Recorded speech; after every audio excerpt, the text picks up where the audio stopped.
Hey everybody, we're back here on Inside the Ropes, and I'm joined by one of the brightest shining stars in the UK and in NXT UK. It is Isla Dawn. Isla, how are you?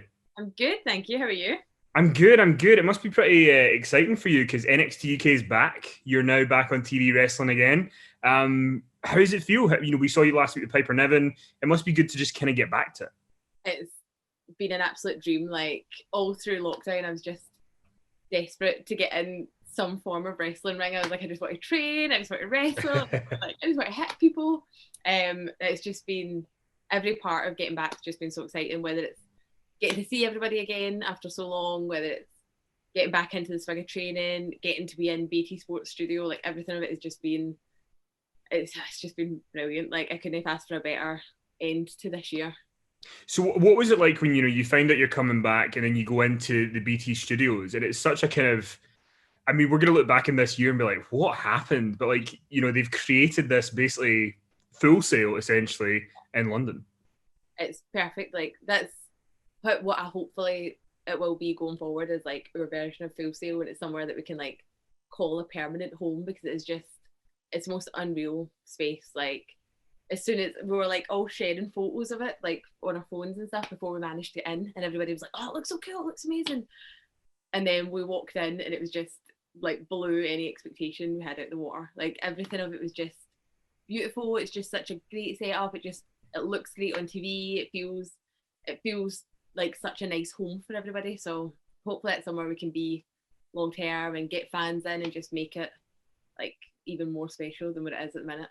Yeah, fingers crossed. Well, listen, I was watching Drew's 24, and obviously he talked about in that like he was in the UK doing a press tour when he found out there's restrictions, things are closing down. How did you find out, and then how did you keep busy in that kind of 6 months where you've got to kind of be ready for as soon as it's ready to go again? It was a strange. I was supposed to be going away for a couple of weeks to Orlando when the we got the text through that everything was closing down and nobody could travel to America. So I was gutted to not like get to go over and train, and I was going to go over for WrestleMania and stuff. So that was going to be such like an exciting. It was going to be my first Mania, so it was like I was so looking forward to it. So it was quite gutting when it finished. I remember there was a few of us who were like texting each other and like ordered pizza because we were just like, oh, like trying to visit. But that was the thing. It was we never knew how long it would be. We never knew whether it was a few weeks, a few months. Like so, you did have to kind of try and motivate yourself as much as possible, which was hard with gyms being closed and just being stuck in a house for however many months. But it was just a matter of like I was like out in my back garden doing squats with dumbbells, like trying to replicate some sort of like in ring conditioning stuff like on the grass while my nephew was like playing on a swing set.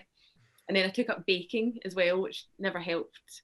So I was like trying to like juggle like making cakes and like to exercise and stay healthy.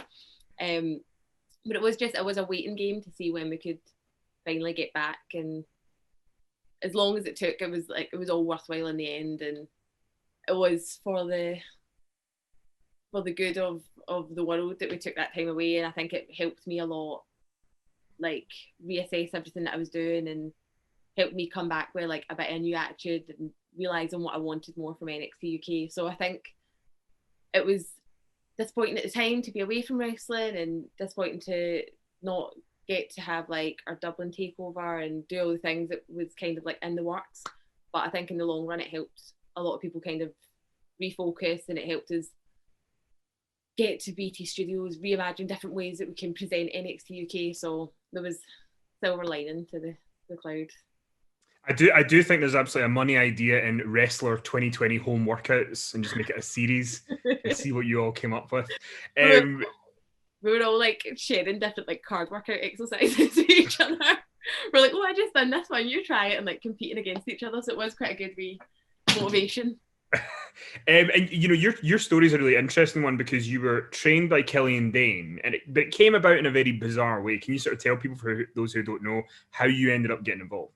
Yeah, I studied acting and was then pursuing a career in to be an actor, and just we got cast in a play about professional wrestling, And like I'd watched it when I was younger, and I'd been a fan. I went to see like live events when I was like 12 and stuff. So I did have a base knowledge of it, and I knew like who people were and what certain things were. But we got Killian in to give us like the insight into like how it works actually, like so we could like portray the characters authentically rather than just doing like people that have watched WWE trying to be wrestlers. So he came in, and it was funny because my part was like about independent female wrestlers, and my part was an ex like WWE star who like came in, and she was like the diva and didn't bump and didn't take any moves and stuff. So I never actually got to do any like the physical training aspect of it. Like all the other girls got to like learn how to do moves and learn how to do all these things, and I just kind of like went and watched. But like through that, I like developed a really good friendship with Killian, and he knew I'd danced and he knew I'd done kickboxing, and he knew I really enjoyed wrestling and I had been a fan. And he just kind of like he kept like encouraging me to go, and I'd always be like, oh, like I wanted to do it, but I was like, oh, like I don't know what it would be like, and I was a bit nervous and a bit like apprehensive about doing it. And he was like, just try it, see if you like it, see if you like it. And it did take a little while of encouragement, and like him and Nikki would come and see other shows that I was doing and other plays, and they were always like, just you'll be really good, come try. So eventually they like ground me down into going, and then from the first training session I was just in love. Like I just, as soon as I done it, I was like, why am I doing acting? This is what I like, this is the thing I love. Yeah. Do you think that did that help the kind of the acting background, that like, because the physical part of it is so important, but also the acting is really important? I think everything that I've kind of done previously, I think dance and kickboxing helped a lot, and I think acting helped a lot because I was already, even just for being comfortable in front of crowds, and for even in training, being able to like, if we were doing like promo classes in training, being able to be like, right, I know I can go up and try something in front of people, and I'm not gonna like be absolutely terrified to do it. So it helped me relax into training a lot easier. And then I think once I get on shows, even though I maybe wasn't like at the highest level of in-ring skill, I think I was comfortable enough to go out and try stuff and know that I could like react in front of a crowd and not like let that overwhelm me too much. So then could focus on the kind of like wrestling skill part. So I think it was really beneficial. And then you mentioned Nikki there as well. And Nikki, I mean, I can't explain to you how much it pops me to hear that Glaswegian accent on Raw and SmackDown. But what's it been like for you as someone who trained with her? I mean, because you can now see that the sky's the limit, because you can do so much. That's one of the things. Like Nikki's such an inspiration for me because she was like there through so much of my career. She was my first match ever. She was, I think she was probably like my first 10 matches were all with Nikki.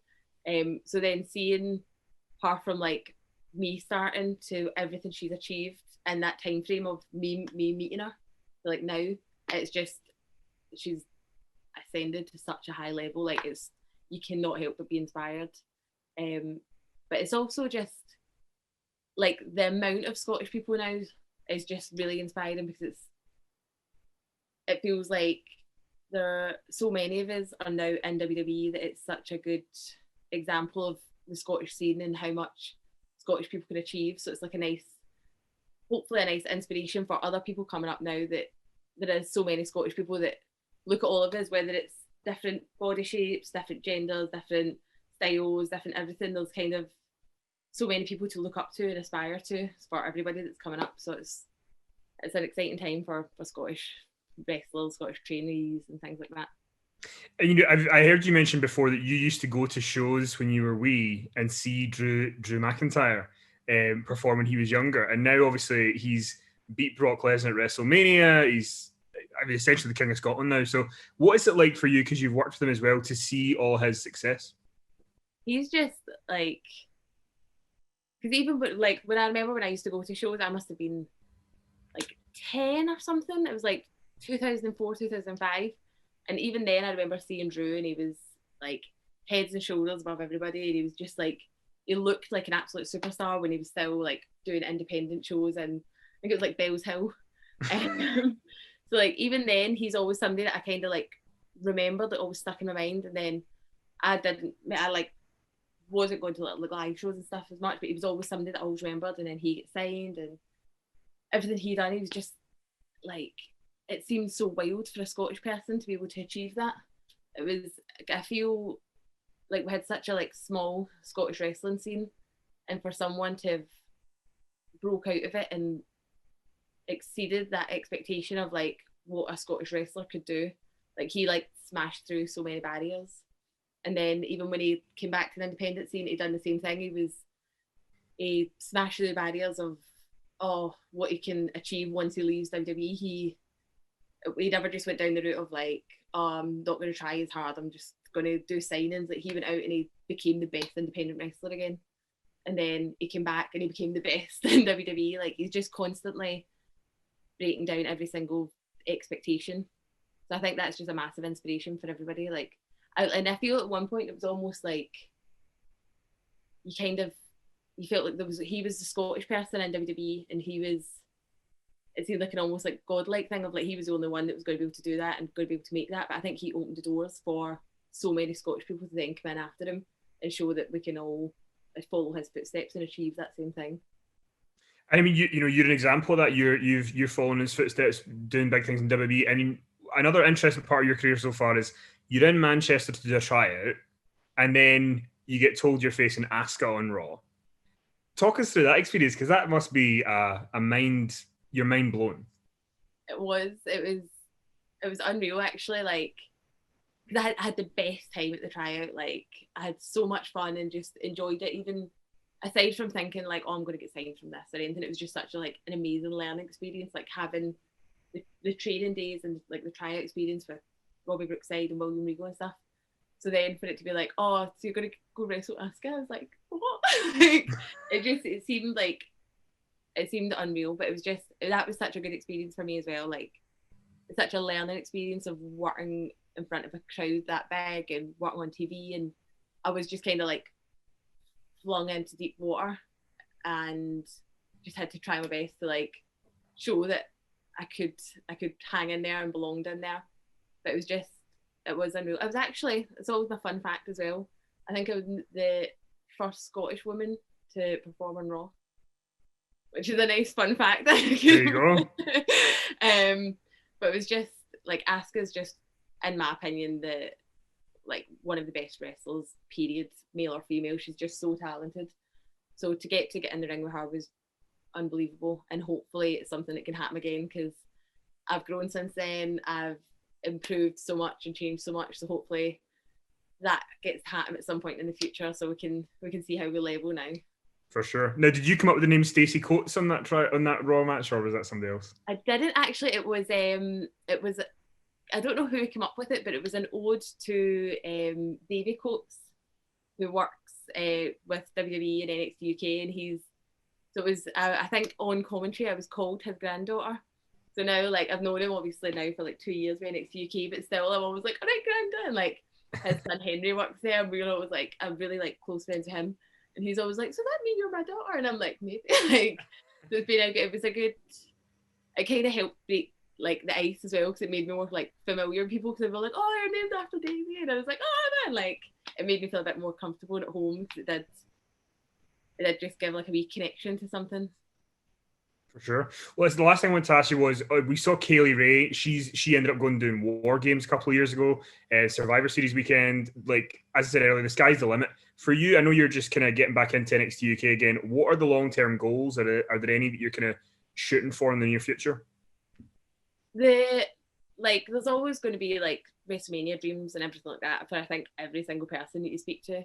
And if at some point down the line NXT, Raw, SmackDown, any of them come calling, like that's like perfect.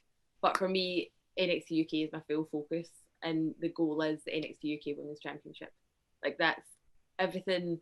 I think the time away helped with that a lot, is to kind of like reassess what I want and reassess what I was doing to get what I want.